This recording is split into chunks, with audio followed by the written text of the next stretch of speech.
हाँ बच्चों, तो कक्षा 10 के बच्चों, मैं कल आप लोगों को संस्कृत परिचायिका का तीसरा पाठ पढ़ा रहा था। आधा पढ़ा दिया था, आधा पढ़ाना था। अब वही जो पढ़ाना बाकी था वही पढ़ाने चल रहा हूँ। आप लोग एकाग्रचित्त होकर के सुनिए। संदर्भ के बारे में तो बताना नहीं है, मैंने बता दिया है। कल मैं इस श्लोक तक पढ़ाया था।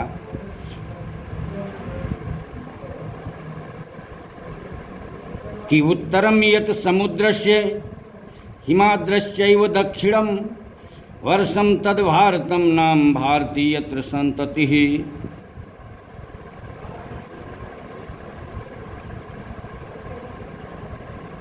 प्रस्तुत श्लोक में महाराजा पूर्व विश्व विजेता सिकंदर से भारत माता के अनुपम सौंदर्य का प्रतिपादन कर रहे हैं। वो कह रहे हैं कि हे सम्राट सिकंदर, महाराजा पुरुष सिकंदर से कह रहे हैं कि हे महाराज सम्राट सिकंदर, उत्तरम यत समुद्र से, यत यानी समुद्र से उत्तरम यत, समुद्र के उत्तर में जो है, और हिमाद्रई चैव दक्षिणम, और हिमालय के दक्षिण में जो है, वर्षम तद भारतम नाम, तद वर्षम नाम भारतम, तद उस वर्ष माने देश, उस देश का नाम भारतवर्ष है। और भारतीय यत्र संतति, और वहाँ की संतानें भारतीय हैं। हे सम्राट सिकंदर, वह देश जो कि समुद्र के उत्तर में और हिमालय पर्वत के दक्षिण में स्थित है, उसका नाम भारतवर्ष है, और उस भारत माँ की संतानें भारतीय हैं। अलखेंद्रा सिकंदर ने कहा, अथ में इसके बाद मेरी, तो यहाँ अर्थ होगा तो क्या, मैं अथ माने तो इसके पश्चात मेरी भारत विजया, भारत पर विजय प्राप्त करने की जो प्रबल इच्छा है। दुष्करः कठिन है, तो क्या भारत पर विजय प्राप्त करना मेरे लिए कठिन है? पुरुराज ने कहा, न केवलम दुष्करः असंभव अपि। पुरुराज ने कहा कि न केवलम दुष्करम, केवल कठिन ही नहीं है, केवलम दुष्करः न, केवल कठिन ही नहीं है, असंभव अपि, असंभव भी है। यानी जो भारत पर विजय प्राप्त करना चाहते हो, तो भारत पर विजय प्राप्त करना मात्र कठिन ही नहीं, असंभव भी है। अलखेंद्र सिकंदर सरोषम, क्रोध के साथ, दुर्विनीत, दुष्ट, किम न जाना, क्या नहीं जानते हो, इदानीम इस समय, विश्व विजयिनः, विश्व विजेता अलखेंद्र से, सिकंदर के अग्रे, सामने वर्तसे हो। तो सिकंदर ने क्रोध में आकर के कहा कि दुष्ट, क्या तुम नहीं जानते कि इस समय विश्व विजेता सिकंदर के सामने हो? पुरुराज ने कहा, जानामि, जानता हूं। सिकंदर की बात को सुन करके पुरुराज ने कहा कि जानामि, जानता हूं, किंतु सत्यम तु सत्यमेव यवनराज, किंतु सच्चाई तो सच्चाई है यवनराज, यथार्थ तो यथार्थ है यवनराज। तो मतलब पूर्व ने कहा कि वास्तविकता तो वास्तविकता है, सच्चाई तो सच्चाई है, यथार्थ तो यथार्थ है, जो सही है वो सही है। भारतीयाः वयम वयम भारतीयाः, हम सभी भारतीय, गीतायाः गीता के संदेशम संदेश को न विस्मरामा, नहीं भूले हैं। हम सभी भारतीय गीता के संदेश को नहीं भूले हैं, यानी हमें गीता का संदेश विस्मृत नहीं हुआ है, उसको भूले नहीं हैं। तो सिकंदर कहते हैं, अलक्षेंद्र सिकंदर कह तावत गीताया संदेशा, क्या है तुम्हारी गीता का संदेश? सिकंदर ने कहा कि तुम्हारी गीता का संदेश क्या है, बताइए। तो पुरुराज ने कहा श्रूयताम, सुनिए। जब सिकंदर ने कहा कि पुरुराज तुम्हारे गीता का संदेश क्या है, तो पुरुराज ने कहा श्रूयताम, सुनिए।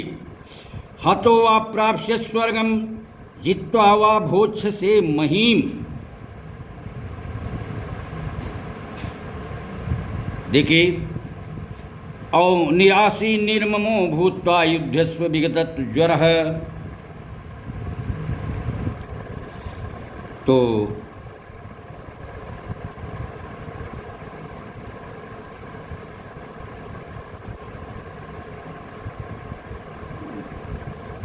पुरुराज ने कहा कि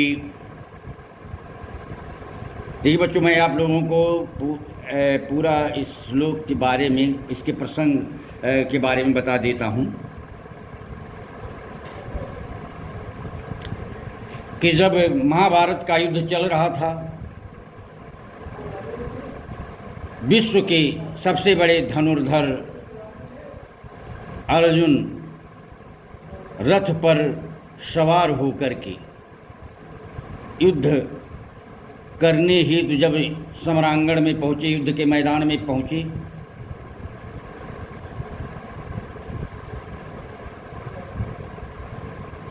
तो उनके रथ का संचालन भगवान कृष्ण कर रहे थे।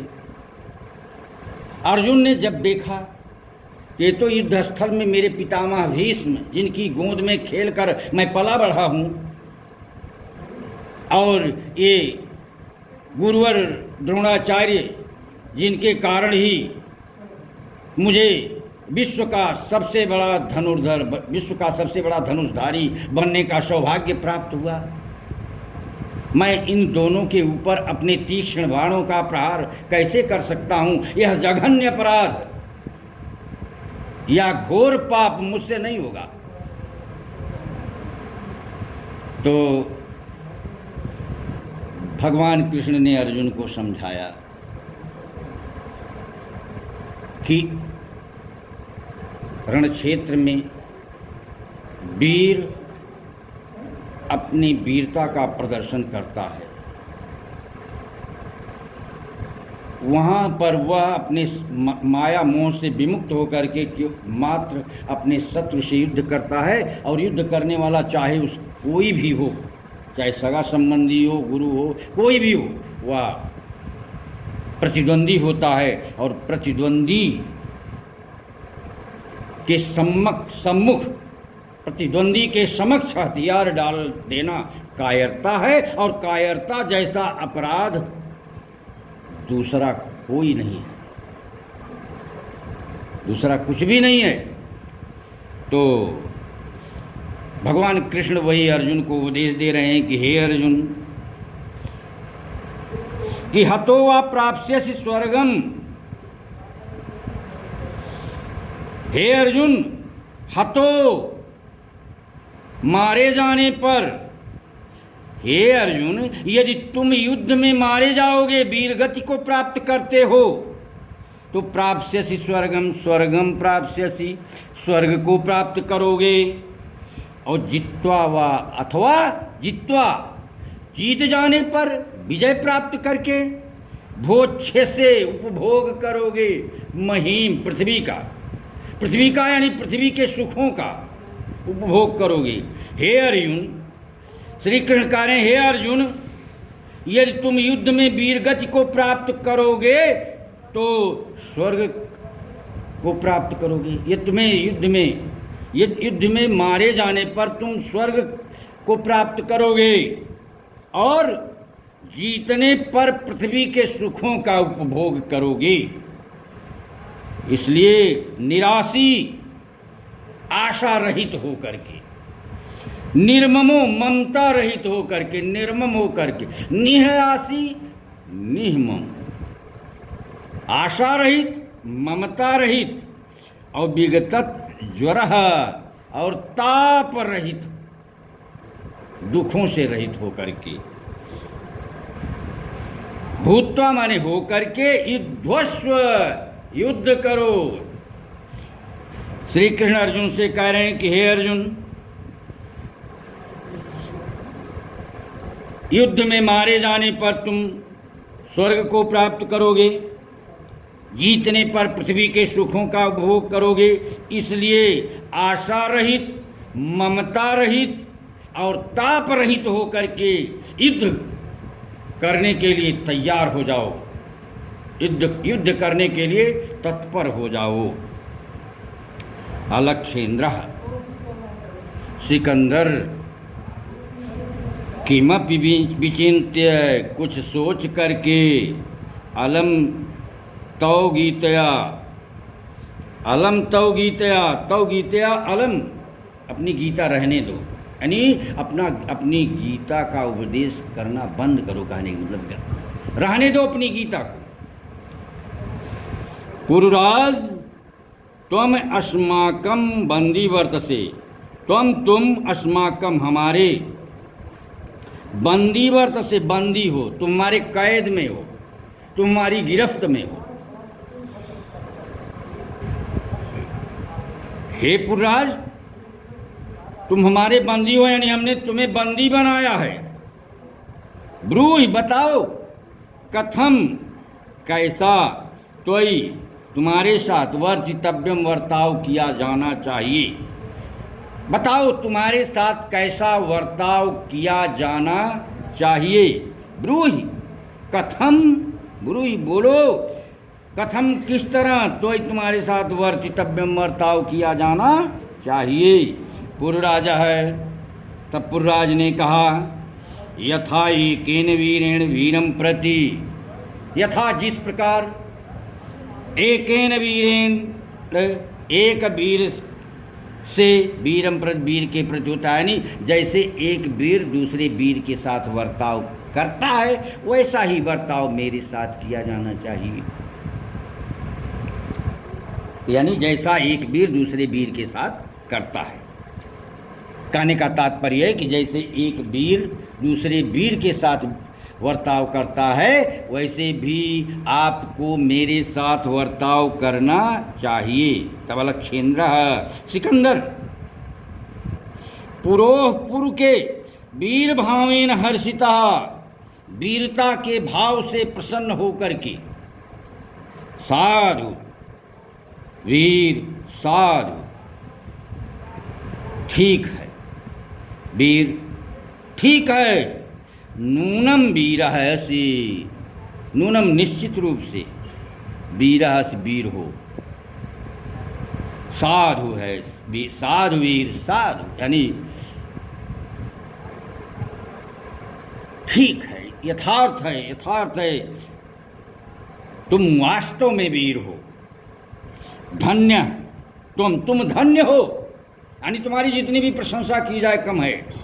धन्य ते मातृभूमि, और तुम्हारी मातृभूमि जो भारत ये भी धन्य है। सेनापति उद्देश्य, सेनापति की ओर उन्मुख होकर के, सेनापति को लक्ष्य करके, यानी सेनापति की ओर मुखातिब होकर के, सेनापति की ओर उन्मुख होकर के, सेनापति की को देख करके, सेनापति बुलाया, सेनापति को, सेनापति, यानी हे सेनापति। सेनापति ने कहा सम्राट, हाँ सम्राट, अलक्षेन्द्र सिकंदर वीरस्य पुरुराजस्य बंधनानि मोचय। वीरस्य पुरुराजस्य, वीर पुरुराज के, बहादुर पुरुराज के बंधनानि, बंधनों को मोचय, छोड़ दो, खोल दो। सिकंदर ने सेनापति से कहा कि वीर पुरुराज के बंधनों को खोल दो। सेनापति ने कहा यत सम्राट आज्ञापयति, यत सम्राट आज्ञापयति, जैसी सम्राट की आज्ञा, जैसी सम्राट की आज्ञा, जैसा सम्राट आदेश देते हैं यानी वैसा ही किया जाएगा, यानी जैसी सम्राट की आज्ञा। अलक्षेन्द्र सिकंदर, तब सिकंदर एकेन हस्तेन पुरोह, एक हाथ से पुरु का, द्वितीयेन चाम्भिकस्य, और दूसरे हाथ से, द्वितीयेन द्वितीयेन, और दूसरे से आम्भिकस्य, आम्भिक के, हस्तम गृहीत्वा, हाथ को ग्रहण करके यानी हाथ को पकड़ करके। सिकंदर ने एक हाथ से